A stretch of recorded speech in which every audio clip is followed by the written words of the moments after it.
think it really started for me, like I say, probably like around like 12, 13 years old. My dad, y'all obviously know he's a pastor, but it was like one time I was riding in the car with him, and then we pulled up to this Jamaican cuisine restaurant in Chattanooga, Tennessee. It was called, I think it was called Big Jeezy's Jamaican Cuisine or something like that.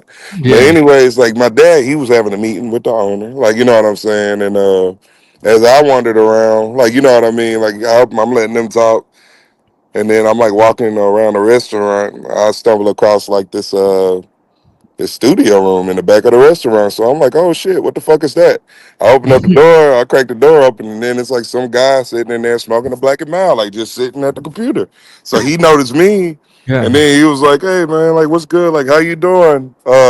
Wait, you make music? You rap? How old is you? Like you know what I mean? I'm like, I lied and told him like, yeah, I rap. Like I wasn't number like 12, 13 years old. Yeah. So like while they in there having their meeting talking or whatever, like that dude, he like cut on the beat, and before I knew it, I was in the booth and like we done recorded a song. I done scribbled a little rap and we done, recorded a song. That was like my first actual studio experience, you know what I'm saying? Like actually Yeah. just being in a booth and shit like that. So Yeah. fast forward, like maybe like, I don't know, maybe 6 months, like a few months go by, like long story short, and one day I'm coming home from school and then I go to the basement, and then it's like all this studio equipment uh, in my basement on the pool table. The same studio equipment that was at the restaurant. So come to find out, Jeezy was a dope boy, and the Mm. restaurant ended up getting raided. But like when the restaurant got raided or whatever, and they booked him up, he had told them to give all that studio equipment to my daddy. So Mm. somehow that shit got into my daddy possession, and then like he had gave it to me. Like, and I'm talking about like it was crazy shit. Like, dog, I Wow. legit had like one or two short old like microphones and like Mackie board and That's like crazy. and Too Short used to come through Chattanooga. Like I don't know, he'll talk about that like on some of his interviews and shit like that. So I guess that's how he was tight with him or tapped in with him or whatever. But Yeah.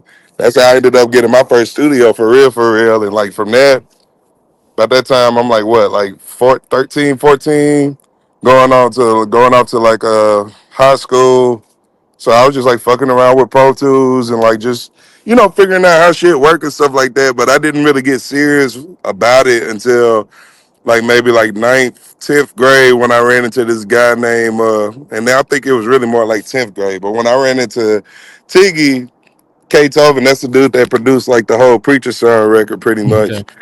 We locked in and then we started, making a lot of music over the years until about like 2014, 15, where we had like Preacher Son ready to go.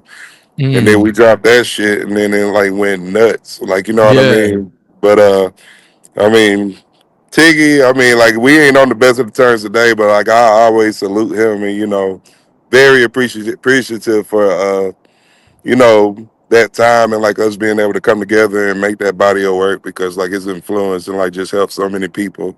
Um, throughout my whole career and throughout life, people always go back to that project. So I'm forever grateful to him Hmm. and just like for the opportunity to be a part of that.